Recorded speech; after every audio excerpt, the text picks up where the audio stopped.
고린도후서 6장 1절과 2절입니다. 1절과 2절입니다. 우리 함께 한 목소리로 읽겠습니다. 우리가 하나님과 함께 일하는 자로서 너희를 권하노니 하나님의 은혜를 헛되이 받지 말라. 이르시되 내가 은혜 베풀 때에 너에게 듣고 구원의 날에 너를 도왔다 하셨으니 보라 지금은 받을 만할 때요 보라 지금은 구원의 날이로다. 아멘. 방금 말씀드렸던 것처럼 지난 월요일부터 금요일까지 일본의 북해도를 저희 다녀왔습니다. 특별히 이제 일본의 북해도 그러면 일본에서도 가장 이제 북쪽에 있는 4개의 섬 가운데 그 두 번째로 큰 섬입니다. 우리나라의 약 80% 정도 되는 정도의 면적을 가지고 있는 섬인데요. 홋카이도라고 하죠. 일본 말로 홋카이도. 우리나라 뭐 북해도 그러는데 홋카이도. 워낙 넓어서 뭐 다 다녀볼 수는 없고요. 저희가 삿포로 공항에서 남쪽으로 특별히 이제 우리가 저희 일정 중에 하코다테라고 하는 가장 이 북해도의 남쪽입니다. 이 하코다테를 하루 일정을 이제 그 하코다테 때문에 저희가 남쪽으로 정했고 또 하루 일정을 이 하코다테로 일부러 이제 갔다 왔습니다. 가는 데만 해도 한 3시간 정도 버스를 타고 가야 되고요. 워낙 넓어서 버스 타면 보통 2시간 가고 뭐 이러는 곳인데 하코다테까지 가는데 한 3시간 정도 걸려서 저희가 이제 다녀왔습니다. 가이드가 한국 사람들이 관광을 오면 이 하코다테는 가지 않는 곳인데 목사님들이라고 하코다테로 오셨다고 이제 그러면서 저희가 이제 하코다테를 이제 갔다 왔어요. 하코다테를 특별히 저희들이 이제 하루 일정으로 정해서 갔다 온 이유가 있습니다. 일본은 교회가 없죠. 교회가 거의 없습니다. 볼 수가 없어요. 물론 볼 수 있는 데가 있습니다. 호텔, 좋은 호텔에 가면 옆에 교회가 있습니다. 교회가 있는데 십자가들이 교회가 세워져 있어요. 그런데 가이드가 하는 얘기가 저기는 예배드리는 곳이 아닙니다. 저기는 결혼식장입니다. 그래요.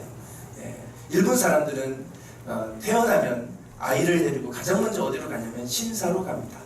신사참배라고 하죠. 신사로 간대요. 신사에 가서 이 아이가 건강하고 아프지 않고 잘 자라가도록 신사에 가서 이제 이 아이가 태어나면 신사로 데려가고 결혼할 때는 교회 와서 결혼합니다.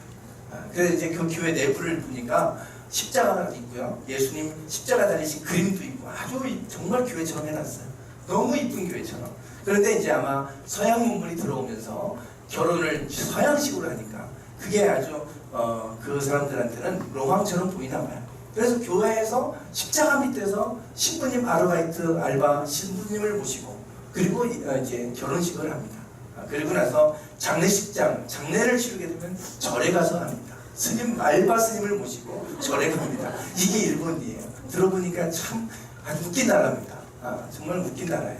그래서 종교가 뭐냐고 물어보면 이 사람들은 한참 고민을 한대요. 특정한 종교가 없어요. 그런데 또 종교가 없는 것도 아니에요. 모든 걸 다 믿어요. 그렇기 때문에 특별히 그들의 뭐 신사가 동네마다 가면 신사들이 다 있습니다. 얼마나 신사들이 많은지 항상 신사, 집안에도 있고 뭐 밖에 다 중요한 마을 입구에 다 신사들이 놓여져 있어요. 신사들이 세워져 있고 한 그런 나라입니다. 그래서 모든 종교들을 다 가지고 있고 또 다 받아들이는 나라지만 이제 특별한 어떤 하나의 종교가 있는 것은 아닌 나라가 일본입니다. 그래서 교회 보기가 참 힘들어요. 교회가 있다 그러면 거기는 결혼식장입니다. 그게 일본인데요. 이 하코다테, 특별히 지금 남쪽 지금 저 하코다테는 일본 메이지 유신을 통해서 그 일본이 문호를 개방하고 그리고 나서 미국의 페리 제독이 들어와서 이제 그 문호를 개방할 것을 요구했을 때 그 미국의 힘에 의해서 결국은 불평등 조약을 맺고 문호를 개방한 곳이 하코다테예요. 그러면서 이제 서양 문명이 들어오고 서양인들이 들어오고 이러면서 이곳에 지금 교회들이 지금 남아 있어요. 특별히 이제 그 교회들은 개신교 교회들은 이제 거의 없고요. 정교회나 캐톨릭 성당, 수도원 이런 형태로 좀 남아 있습니다. 보토마치 교회, 뭐 이게 캐톨릭 교회로 이렇게 이런 교회들이 남아서 지금 예배가 드려지고 있다고 그래요. 이 모토마치 교회, 그리고 성요한의 교회, 이건 영국 성공입니다. 성요한의 교회, 여기는 저희가 갔더니 이제 공사하고 있다고, 지금 건물이 오래돼서 지금 공사 도전하는, 여기는 이 사람들에게 일본의 문화재예요. 문화재, 오래된 건물, 서양식 건물이고 그러기 때문에 문화재처럼 관리가 되는 곳입니다. 그리고 물론 예배는 드려지고 있어요. 네, 그리고 여기는 하리스토 교회, 러시아 종교입니다. 이제 서방의 문물을 메이지 유신 때 받아들이면서 그러면서 저는 교회들이 이제 남아 있어요. 그리고 여기는 이제 트라피스치노 수도원입니다. 저희가 간 날 비가 와가지고 자세하게 저희가 들여다보지는 못하고, 특별히 여기는 여자 수도원이에요. 그래서 이런 것들이 아직 남아 있는 곳이 하코다테입니다. 네. 일본에 대해서 저희가 이제 특별히 목사님들이 왔다고 그러니까 특별히 또 하코다테를 일부러 하루 일정을 정해서 가다 보니까 가이드가 그 기독교와 관련해서, 일본의 기독교 사화와 관련해서 일본의 역사를 저희들에게 간단하게 소개를 해줬어요. 그리고 저도 이제 계속해서 그 부분을 자료를 찾아가면서 일본의 기독교사를 공부하는 시간이 됐습니다. 왜 일본은 기독교가 없을까? 왜 일본은 기독교가 복음이 전파가 되지 않을까? 일본의 역사가 좀 궁금했고요. 그 가이드를 통해 설명을 들으면서 이해할 수가 있었습니다. 일본 사람들에게 가장 존경하는 인물이 누구냐라고 이렇게 물으면 이 세 사람이 대부분을 차지한다는 거예요. 우리는 가장 존경하는 사람이 누굽니까? 이렇게 물으면 대부분 떠오르는 사람, 세종대왕, 이순신 다 이러잖아요. 그런데 이 일본 사람들한테 가장 존경하는 인물이 누굽니까? 그러면 이 세 명을 얘기한다고 그럽니다. 오다 노부나가, 도요토미 히데요시. 도요토미 히데요시는 임진왜란을 일으킨 사람 아닙니까? 도요토미 히데요시, 그리고 도쿠가와 이에야스. 이 세 명이 지금 일본을 통일하는데 그 중심이 됐던 사람들입니다. 일본이라는 나라는 지금 이렇게 일본이 이렇게 되어 있는데 4개의 섬으로 되어 있습니다. 여기가 맨 북쪽에 홋카이도, 북해도로, 저희가 다녀온 곳이 저기고요. 그리고 이제 요 가운데 큰 덩어리, 이 섬을 우리가 혼슈라고 부르고, 여기 조그만 섬이 하나 있어요. 시코쿠라고 하는 섬, 마지막 4번째가 남쪽에 규슈, 제주도에서 가깝죠. 이렇게 4덩어리로 되어 있어요. 이렇게 4덩어리로 되어 있는데, 이 나라는 섬나라이기 때문에 외부의 침입을 한 번도 받지 않았습니다. 우리나라가 고려시대에 몽골, 원나라와 함께 연합으로 이 일본을 치려고 원정을 나갔다가 태풍 때문에 결국은 실패하고 돌아오게 되죠. 그때 외에는 일본이 외부로부터 침입을 당한 적이 한 번도 없다는 거예요. 이제 물론 나중에 메이지 유신 때 이제 열강들이 들어오면서 불경도 조약을 맺기는 하지만 그 이전에는 외부로부터 침입을 당한 적이 한 번도 없다고 그럽니다. 그러면 이 나라는 평안했느냐? 그렇지 않다는 거예요. 늘 안에서 내전이 있었다고 합니다. 자기네 그 세력들 안에서 특별히 일본은 사무라이, 무사의 나라죠. 사무라이들이 늘 사실 천황이 있기는 했지만 사무라이들이 중심이 되었기 때문에 계속해서 늘 안에서, 일본 안에서 싸움이 있었고 평안하지 않았고 늘 혼란 가운데 있었다 그래요. 그런데 이 일본, 이렇게 긴 일본이 일본을 통일하게 된 사람, 그 통일의 기반을 마련한 사람, 이 사람의 첫 번째가 오다 노부나가입니다. 오다 노부나가. 그리고 그 뒤를 이어서 도요토미 히데요시 때 완전히 이제 통일을 이루고, 그리고 도요토미 히데요시 때는 이제 우리나라, 그리고 중국, 러시아까지 이렇게 거대하게 세력을 확장해가는 이제 이러한 야심을 품기 시작한 게 도요토미 히데요시고, 그리고 도쿠가와 이에야스 때 이제 이 나라가 더 이제 300년을 지속하면서 아주 자리를 잡게 되는 이런 위대한 영웅과 같은 사람들이 이 세 사람입니다. 거의 이제 같은 시대를 살았던 사람들입니다. 지금 이 세 사람 중에 도요토미 히데요시는 우리가 너무나 잘 알고 있고 우리에게는 원흉과 같은 사람이지만, 이 오다 노부나가를 우리는 좀 주목을 해야 돼요. 오다 노부나가. 이 오다 노부나가는 지금 요 4개의 섬 가운데 지금 요 규슈 지방, 요 지방에서 세력을 갖고 있던 분이었습니다. 어떻게 보면 요 가운데 혼슈라고 하는 이 지역, 특별히 도쿄가 여기 있죠. 그리고 교토 중심지가 이제 이쪽인데요. 오사카가 지금 바로 요 밑에 있습니다. 오사카가 저희가 가기 전주에 지진이 있었잖아요. 뭐 몇십 년 만에 아주 가장 큰 지진, 두 번째로 큰 지진이었다 그래요. 그만큼 아주 지진이 컸나 봐요. 지금도 여전히 있다고 그럽니다. 교육자 수양회로 이제 지방마다 다 이렇게 가고 하는데 어떤 지방은 오사카를 가는 날 지진이 났어요. 오사카에. 그런 일도 있었다고 하는 얘기를 제가 들었는데 일본이 지금 그 지진이 많은 나라고요. 활화산이 아주 많아서 저희가 가는 곳에서 막 산에서 김이 모락모락 올라오고 있는 산들이 많이 보여요. 그런 활화산들이 많은 나라인데 이 규슈에서 세력을 가지고 있던 사람이 오다 노부나가라고 하는 사람입니다. 그때에 약 1500년경이죠. 1500년 우리나라 임진왜란 조선 때 임진왜란을 일으켰을 약간 그 전이죠.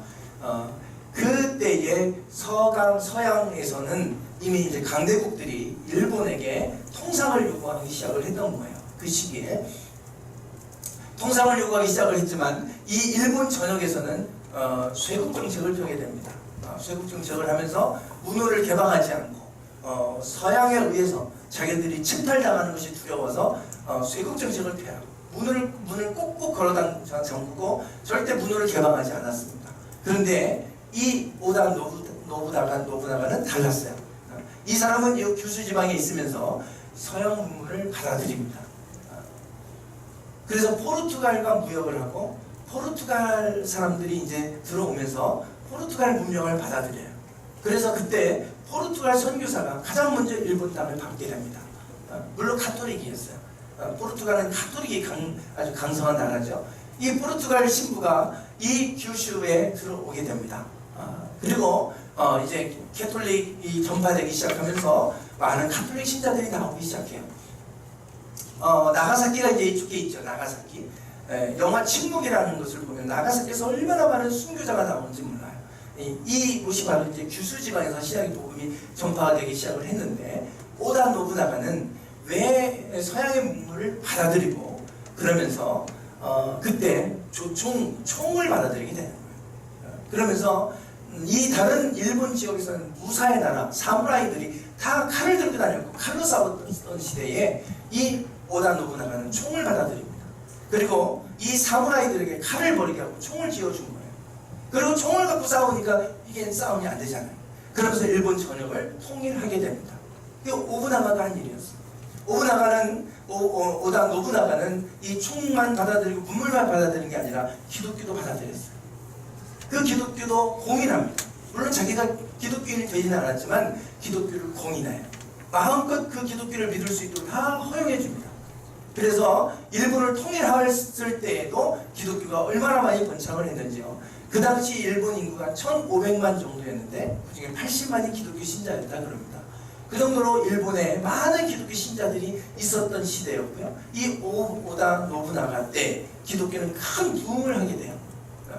그랬는데 이 오다 노부나가가 그의 오른팔에 의해서 살해를 당합니다. 살해를 당하고 그때 도요토미 히데요시는 농민의 아들이었지만 이 오다 노부나가가 키워줘서 그래서 이제 장수, 사무라이 장수까지 되고 아주 중요한 직책을 맡겼는데 자기의 주군이 죽었다고 하는 얘기를 듣고 다시 쳐들어와서 군대를 이끌고 쳐들어와서 주군을 살해한 사람을 죽이고 자기가 그 뒤를 잇게 돼요. 이게 이제 도요토미 히데요시입니다. 그 도요토미 히데요시 때 일본이 더 통일되고 더 이제 번성하게 되는 이런 때가 이제 오게 되고요. 그 도요토미 히데요시와 함께 정적이었던 사람이 도쿠가와 이에야스예요. 이제 도요토미 히데요시가 힘이 있으니까 이제 자기의 때를 기다리고 좀 가만히 있다가 도요토미 히데요시가 임진왜란 실패했고 두 번째 또 우리 조선 땅을 침입했죠. 정유재란 두 번을 침입했는데 결국은 침략했지만 실패로 끝났어요. 그리고 나서 도요토미 히데요시는 시름시름 앓다가 62세 생을 마감하게 됩니다. 그리고 나서 도쿠가와 이에야스가 정권을 잡고 그리고 나서 이제 이 도쿠가와 이에야스 가문이 쭉 뒤를 이어서 300년을 통치하게 됩니다. 그런데 이 도쿠가와 오다 노부나가 때 번성했던 기독교가 너무나 커지니까 도요토미 히데요시 때는 기독교를 핍박을 하게 됩니다. 기독교가 너무나 번창하니까 야 이러다가 안 되겠다. 저 기독교인데 하나의 세력이 되겠다 그래가지고 기독교를 핍박을 하게 돼요. 그것도 히데요시 때. 물론 그때는 강하게 핍박하지 않았다 그럽니다. 정말 큰 핍박 때는 도쿠가와 이에야스 때입니다. 300년 동안 핍박을 하면서 완전히 기독교인들이 씨를 말릴 정도로 그렇게 핍박을 합니다. 그 영화 침묵의 배경이 되는 때가 이 때입니다. 그래서 얼마나 많은 사람들이 비참하게 죽임을 당했는지요. 그래서 누구든지 다 색출해내는데 예수님의 얼굴이 그려진 신상을 밟고 지나가게 하는 거예요. 그래서 못 밟고 가는 사람은 다 죽였습니다. 그리고 다 해마다 1년에 한 번씩 밟고 지나가게 하고, 그리고 자기가 사는 지역의 어떤 절에 소속되게 했어요. 그래서 해마다 절로부터 나는 이 절의 신도다라고 하는 증명서를 발급받게 해가지고 기독교인들이 하나도 남지 않도록 그렇게 300년을 했습니다. 그러면서 기독교가 싹 말살됩니다. 그리고 나서 300년 후에 메이지 유신이 일어나고, 그때 메이지 유신이 일어나서 이제 천황을 중심으로 하는 나라로 바뀌어지게 돼요. 그전에는 천황은 유명무실이었어요. 그러나 메이지 유신 때 1800년경에 메이지 유신이 일어나면서 천황을 중심으로 이 나라가 재편됩니다. 그러면서 천황을 신적 존재로, 그래서 신사참배할 때 천황에게 전하게 하는 이런 일을 생기고, 그러면서 다 신사가 국교처럼 돼버리는 데가 메이지 유신 때예요. 그러면서 지금까지 왔어요. 이게 일본의 역사입니다. 저는 이 역사에 대한 이야기를 들으면서 참 너무 안타까웠어요. 일본이 기독교 국가가 될 수 있는 정말 중요한 시기가 있었어요. 우리보다 300년 앞서서. 300년 앞서서 일어나기 전에 이미 일본은 오다 노부가다 때, 이 오다 노부가다는 기독교를 받아들인 사람이고 서양 문물을 받아들였고 기독교를 공연해줬던 사람이에요. 그래서 이 오다 노부나가는 일본을 평정하고 통일까지 이뤘어요. 그리고 나서 일본이 이제 계속해서 오다 노부나가가 살해당하지 않았다면 아마 그 나라는 기독교화되어 있었을 수도 있어요. 그런데 안타깝게도 오다 노부나가가 살해당하고, 그러면서 상황이 바뀌더니 도쿠가와 이에야스 때는 완전히 기독교인이 말살되는 이런 상황으로 가고 말았던 것을 보게 됩니다. 그래서 제가 이 일본을 보면서 일본은 지금도 복음 전하기 힘든 나라, 선교사들이 가면 가장 복음이 전파되기 힘든 나라가 일본이라고 얘기하는데, 그러나 일본도 우리보다 300년 앞서서 기독교가 한참 발흥했던 때가 있었구나. 그리고 기독교인들이 이렇게 크게 확장될 수 있었던, 기독교가 부흥했던 시기가 있었구나. 근데 그때가 지나가고 나니까 그 300년의 기간 동안에 시가 말라버리고 일본은 더 이상 복음 전하기 어려운 나라로 바뀌어버린 것을 보면서 너무나 안타까웠어요. 그때 하나님께서 제게 주셨던 마음이 오늘 설교 제목이기도 합니다. 보라, 지금은 은혜 받을 만한 때요. 보라, 지금은 구원의 날이로다. 하나님이 은혜를 주시는 때가 있더라 이거예요. 역사 속에서 항상 그런 때가 오는 게 아니고 그런 때가 있더라는 거예요. 우리나라도 그런 때가 있었잖아요. 그런 때 우리는 기독교를 받아들이고 그때 평양 대부흥운동이 일어나고 했기 때문에 지금 이렇게 많은 교회가 세워지고 했던 것이지, 만약에 지금 복음이 들어온다면 우리나라가 복음화 되겠습니까? 안 되겠죠. 그런 때가 다 있는 거예요. 그 때가 있고 하나님 주시는 때가 있었어요. 근데 우리는 그 기회가 지금까지 잘 유지가 되었기 때문에 기독교가 그래서 교회들이 세워지는 나라가 됐지만 일본은 그렇지 않았어요. 그래서 참 너무 안타깝다. 그러면서 이 모든 것에 때가 있다라고 하는 것을 알게 돼요. 일본 사람들은 지금이나 그때나 큰 차이가 없습니다. 그런데 그 당시도 여러 가지 많은 신을 믿었던 그런 시대였고 지금도 마찬가지예요. 모든 걸 다 신처럼 받아들이는 건 똑같습니다. 근데 그 당시에는 기독교가 받아들여졌는데 왜 지금은 안 받아들여질까? 참 저는 그게 궁금했어요. 그때는 받아들였거든요. 우리도 유교, 불교 다 있어도 받아들이잖아요. 근데 유교, 불교의 문제가 아니에요. 만약에 지금 이 세대들에게 우리가 복음 전하면 안 받아들입니다. 안 받아들여요. 유교, 불교를 떠나서 안 받아들입니다. 그만큼 이 사회가 이제 더 마음이 강팍해져 버렸어요. 10년 전만 해도요, 교회 안에서는 성령 사역들이 많이 붐이 일어났습니다. 성령 사역들, 성령 집회들도 많이 했었어요. 저도 그런 부흥에도 찾아가 보기도 하고 그렇게 하면서 그런 것들에 대해서 사람들이 갈급해하고 갈망하고 몸이 아프면 하나님 안에서 신유의 은사를 통해 치유받고 싶어하는 마음도 있고 이런 것들이 한국교회 안에도 있었어요. 심지어는 막 금가로 떨어지는 일도 있었고 이가 금리로 바뀌는 일도 있었고 막 그랬잖아요. 그게 그렇게 오래전 얘기가 아닙니다. 근데 지금 어느 교회에 금가로 떨어졌다 그러면 아이 뭐야 그러고 말아버려요. 옛날 같은 금가로 떨어졌다면 우르르 몰려들었습니다. 이가 금리로 바뀌었다. 아말금이 금리로 바뀌는 일도 막 생겼어요. 그러면 그거 보러 간다고 막 많은 사람들이 모여들고 했었어요. 그런 집회 찾아가고 서양의 외국에서 그런 또 은사가 있는 분들이 와서 집회인가 하면 또 많이 모이고 그랬단 말이에요. 지금은 그런 집회도 거의 없어졌고요. 그런 집회 한다고 오지도 않아요. 심지어 어떤 이렇게 뭐 암에 걸린 사람이 불치병이 나섰다 이런 얘기하면요, 옛날에는 막 서로 그런 사람들이 모여들어서 낫겠다고 왔거든요. 지금 그런 얘기하면 그래? 대단한데? 그걸 끝이에요. 우리 교회에서도 많은 기적들이 있었잖아요. 그러면 그런 얘기하면 와 그러냐? 그거 끝입니다. 그리고 아무것도 없어요. 그리고 굳이 뭘 병원이 있는데 병원 가면 되지 뭘 그걸 그렇게 기도해야 돼? 생각이 그럽니다. 그게 불과 10년 전하고 지금인데 차이가 너무 많이 나요. 그래서 성령을 부어주신 때가 있구나. 성령을 갈급해 하지도 않아요. 방언기도 받고 싶어 하지도 않고요. 성령의 은사 뭘 굳이 그래야 돼. 그냥 무시합니다. 그래서 하나님이 성령을 부어주신 때가 있고 말씀을 통해 은혜 받게 하실 때가 있고 다 모든 것은 때가 있다라고 하는 걸 생각하게 하셨어요. 오늘 우리에게 때가 있어요. 그래서 오늘 본문 말씀을 보시면 6장 2절 한번 보세요. 6장 2절. 네, 6장 2절입니다. 같이 한번 읽어보시겠습니다. 시작.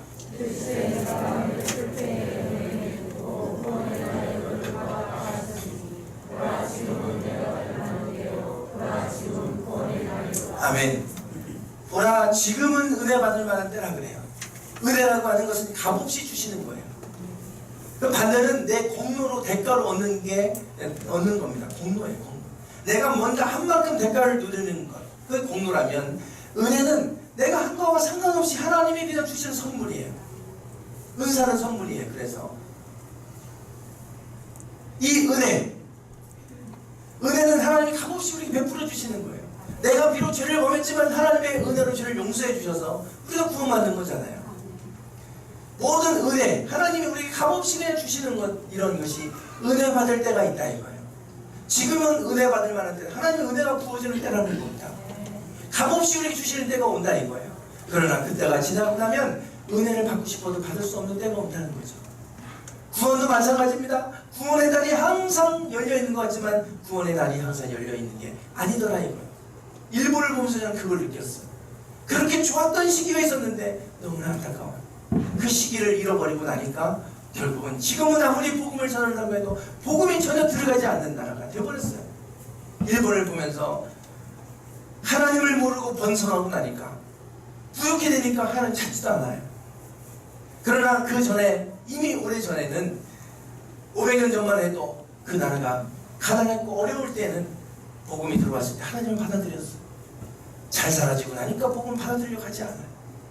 그래서 하나님을 믿지 않는 자에게 부욕해 되는 것은 절대 복이 아니라는 걸 제가 느꼈어요. 하나님을 모르는데 뭔가 잘 돼요. 그거 복이 아니에요. 보니까. 그러나 우리가 힘들고 어려울 때 그때 하나님 만나잖아요. 하나님을 만나서 그리고 나서 우리가 잘 되는 건 그 복이에요. 그러나 하나님을 모르는 사람이 잘 돼버리면요, 하나님 찾지도 않고 교만해지고요, 사람들이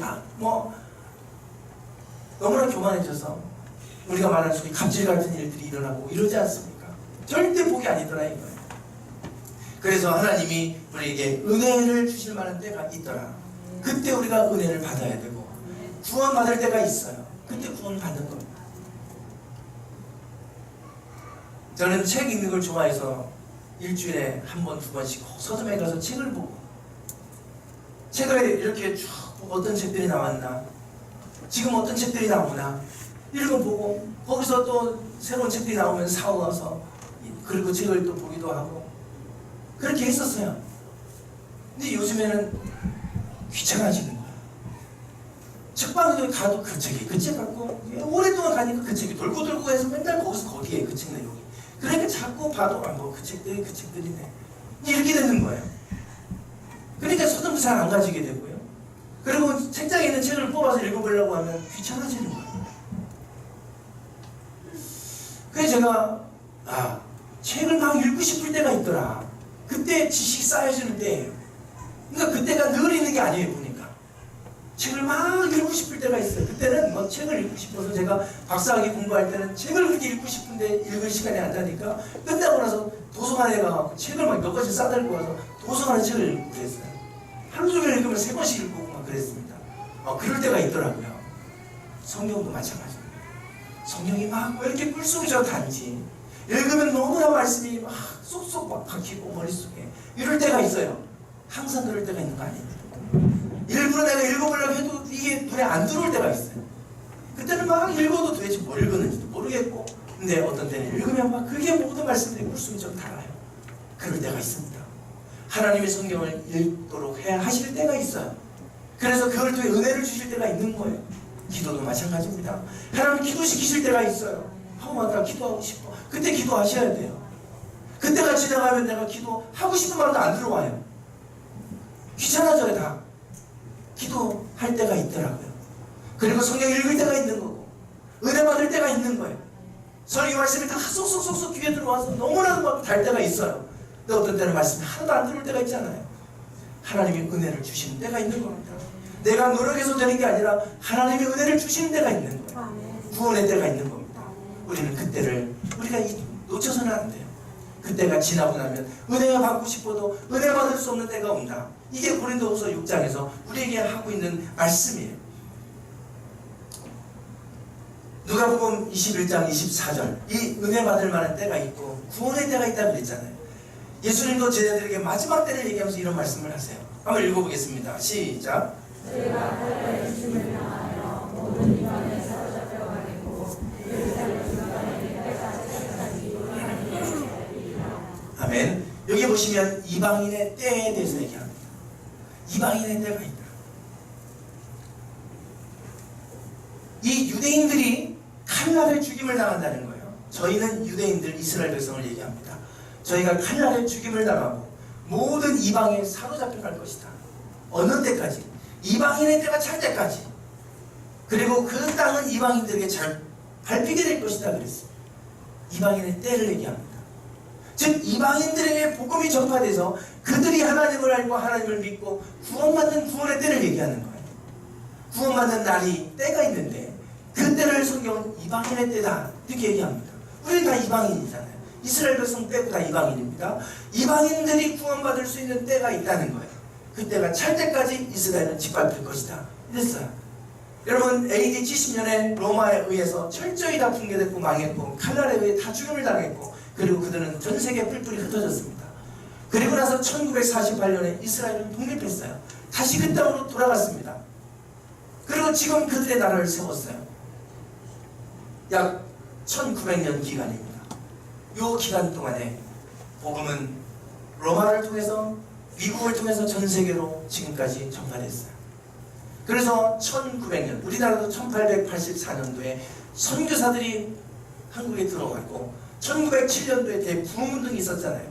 1907년도, 1904년도에는 미국의 아주사에서 큰 부흥이 있었고 인도에 부흥이 있었고 중국에 부흥이 있었고 전 세계 각지에서 부흥운동이 일어났습니다. 1900년 초에 이스라엘 독립하기 전입니다. 그때 놀랍게도 많은 사람들이 선교사들이 그때 일어나서 전 세계를 향해 나가기 시작했어요. 그러면서 그때 큰 부흥들을 주셨어요. 우리 한국도 마찬가지예요. 1800년, 1880년에 4년에 우리 아펜젤러와 언더우드 선교사가 들어왔고 그리고 나서 1907년도에 큰 부흥운동이 이 조선 평양을 중심으로 일어나기 시작했죠. 그러면서 교회들이 확산되는 부흥의 기가 있었는데 그리고 나서 1948년도 우리나라가 독립할 때 이스라엘도 독립하게 됩니다. 2차 세계대전이 끝남과 동시에 이스라엘은 독립하고 자기들의 나라를 세웁니다. 요 기간 요때까지는 이스라엘 땅이 짓밟혔지만 이제 이스라엘이 그들의 땅에 다시 들어가서 자기들의 나라를 세웠어요. 그래서 요 기간을 우리는 이방인의 때다 그래요. 즉 우리는 이제 이스라엘이 독립하고 지금까지 이 이방인의 때인데 이방인의 때가 거의 다 찼다고 보는 거예요. 이방인의 때가 구원의 날이 다 이제 끝나갑니다. 그래서 요즘에 선교사님도 하는 얘기가 있어요. 중국도 얼마나 많이 선교사들 핍박하는지 거의 다 추방됐습니다. 제가 지금 8월 달에 지금 거기 들어가야 돼요. 그 신학원 내에서 공부한, 중국에서 공부한 사람들 안수를 줘야 되는데 저희가 못 들어가요. 너무나도 이게 검열이 심하고 거기에 있는 선교사님이 의사로서 활동하면서 있었는데 지금 도망 다니고 있어요. 그래서 앞으로 어떻게 될지 모르기 때문에 들어가서 그분들 안수 주고 와야 돼요. 그래서 지금 이 중국도 그렇고요. 뭐 다른 뭐 말레이시아나 뭐 다른 나라들도 상황이 비슷합니다. 선교사님들이 이제 다 추방하는 추세를 가고 있어요.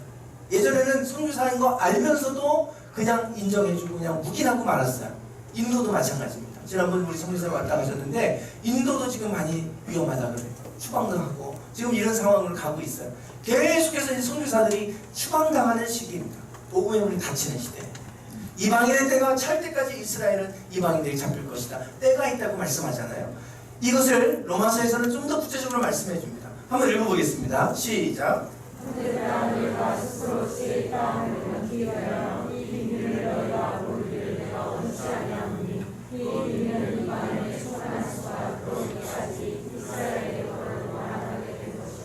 네, 여기 보시면 이 비밀을 너희가 모르기를 내가 원치 않는다. 이 비밀을 너희가 알기를 원한다는 거예요.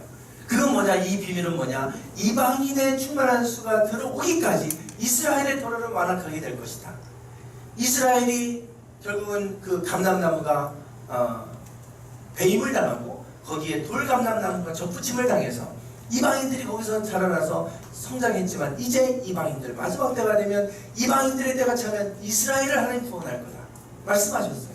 그게 이제 마지막 때라는 거잖아요. 이방인의 때가 다 차는 것, 이방인의 충만한 수가 들어오기까지 이게 그렇게 되면 이제 마지막 때를 얘기하는 거예요. 구원의 때가 늘 있는 거 아닙니다. 구원의 문은 닫히고 있어요. 그래서 우리 다음 세대들이 복음이 전파되지 않아요. 어릴 때부터 여러분 믿음 안에서 우리 자녀들을 양육하지 않으면 우리 자녀들 다음 시간이 갈수록 복음 안에서 세워지지 않습니다. 그래서 우리 믿음의 자녀들이 믿음 안에서 크도록 하시는 것이 중요한 일이에요. 나중에 커서 절대 아이들이 복음이 들어가지 않습니다. 이 세대가 그래요.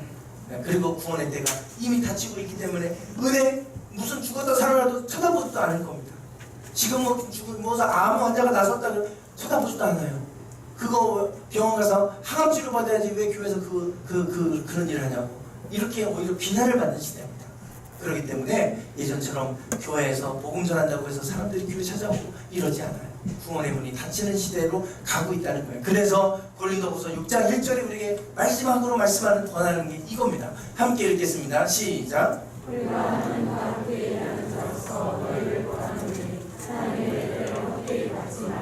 아멘. 하나님과 함께 일하는 자로서 너희를 내가 권한다. 하나님의 은혜를 헛되이 받지 말아라. 하나님의 은혜가 임하는 때가 항상 있는 거 아니다. 지금은 은혜 받을 만한 때니 은혜를 헛되게 받지 말아라. 아무 때나 은혜 받을 수 있는 거 아니다. 은혜 받을 수 있을 때 은혜를 값지게 여기고 은혜를 받아야 된다. 헛되이 받지 말아라. 이렇게 말씀하고 있어요. 여러분 우리에게 하나님의 은혜가 늘 임하는 것 아닙니다. 은혜 주실 때 은혜를 우리가 귀하게 여길 줄 알고 은혜를 헛되이 받지 않기를 원합니다. 날마다 하나님 우리에게 은혜 부어주실 때 그 은혜 감격하고 그 은혜 감사하고 그 은혜를 통해서 하나님 만나고 그래서 그 믿음 갖고 우리가 마지막 세대를 살아가기를 원합니다. 그래서 우리 모두가 다 하나님의 은혜를 경험하고 그 은혜 우리에게 은혜 주실 때 구원의 날에 우리가 하나님의 은혜를 더 전하고 구원의 문이 닫히기 전에 더 구원을 우리가 사람들에게 전할 수 있는 그런 저와 여러분이 되기를 주님의 이름으로 축원합니다. 기도하겠습니다.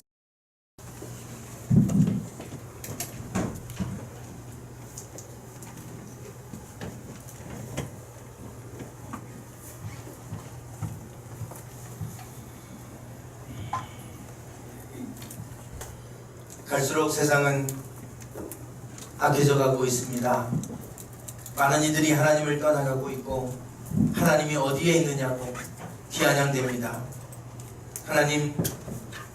하나님께서 지금까지 역사 속에서 많은 일들을 하셨고 우리에게 은혜를 베풀어 주셨고 구원을 행하여 주셨습니다. 이 왕인의 때가 차면 이제 구원의 문은 닫히게 될 텐데 그날이 오기 전에 저희들이 더욱더 은혜를 사모하게 하시고 하나님 주시는 은혜 헛되이 받지 않게 해주시옵소서. 지금도 하나님의 은혜가 필요한 이들이 있습니다. 그들에게 하나님의 은혜를 전하는 삶을 살게 하시고 그들에게 구원의 손길을 펴서 그들을 주님께로 인도하는 저희들 되게 하옵소서. 하나님, 날마다 하나님 앞에 나아갈 때 하나님의 은혜를 저희들이 받아 누릴 수 있게 하여 주시고 그 은혜 가운데 더욱더 하나님을 깊이 만나는 삶을 살아가도록 인도해 주시옵소서. 예수님의 이름으로 기도드리옵나이다. 아멘. 찬양 드리겠습니다.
늘 제가 말씀을 전할 때마다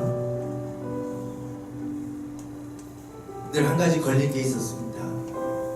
하나님을 믿는 백성, 복음이 들어간 나라는 늘 그 나라가 살아났고 회복됐습니다. 딱 하나, 일본이라는 나라는 그렇지 않고도 부자 나라가 되고 번성했기 때문에 늘 거기만 예외로 얘기해야만 했어. 일본 땅을 밟으면서 화라산이 60개가 넘는다고요. 지금도 활동하고 있는 사람들이 김이 모락모락 올라오고 언제 터질지 몰라요.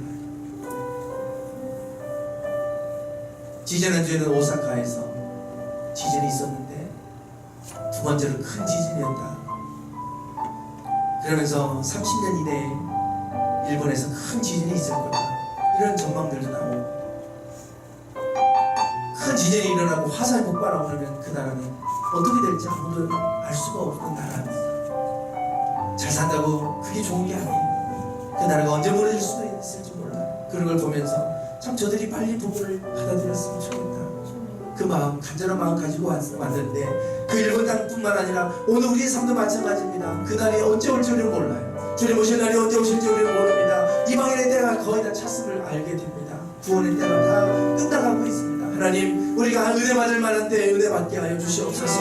은혜를 헛되이 받지 않게 하여 주시옵소서. 은혜를 더욱더 갈망하게 하시고, 은혜의 문이 닫히기 전에 하나님의 은혜를 더욱 갈망하고 사모하여 하나님의 은혜를 누리고 살아가는 저희들 되게 하여 주시옵소서. 오늘 말씀을 붙들고 난 잡수하여 기도하겠습니다. 아버지 하나님이시여, 주여, 주여.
지금은 은혜 받을 만한 때요, 보라 지금은 구원의 날이로다. 하나님, 우리가 항상 은혜 받을 수 있는 것 아니고 우리가 항상 구원받을 때가 열려 있는 것 아닙니다. 때가 있음을 우리에게 말씀해 주고 있습니다. 은혜 받을 때 은혜를 헛되이 받지 않게 하여 주옵소서. 은혜를 귀하게 여기게 하여 주시고 하나님의 구원을 귀하게 여기게 하옵소서. 하나님, 온 세계가 한국 땅을 주목했고 한국의 수많은 교회들을 부러워했는데 이 한국이 이전엔 교회들이 통통 비어져 가고 있고 하나님, 다음 세대들이 이제 교회를 떠나가고 있는 상황에 놓여 있습니다. 빠르게 하나님 냉각되어져 가는 이러한 시대, 복음의 문이 닫혀가는 이러한 시대를 살아가고 있습니다. 하나님, 우리 자녀들에게 하나님 은혜를 받을 수 있는 이러한 때에 우리 자녀들이 하나님을 알게 하여 주시고 하나님, 이 믿음 안에 살아가게 해 주시옵소서.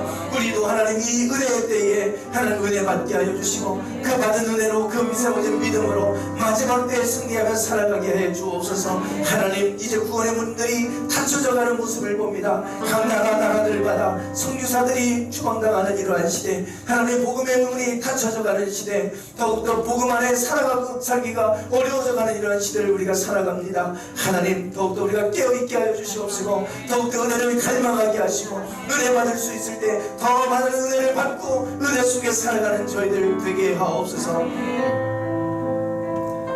지금은 우리 주 예수 그리스도의 은혜와 아버지 하나님의 극진하신 사랑하심과 성령님의 감동감화 충만하심이 은혜 받을 때에 더욱더 큰 은혜 받기를 소망하고, 그래서 은혜를 헛되이 받지 않고 은혜를 귀하게 여기고 이 구원의 날에 하나님의 그 은혜를 전하고 그 구원의 손길을 펴서 더 많은 이들이 주님께로 돌아오게 하는 삶을 살기를 소망하는 당신의 사랑하는 모든 성도들 위해 이제부터 영원토록 함께 하시기를 간절히 축원하옵나이다. 아멘.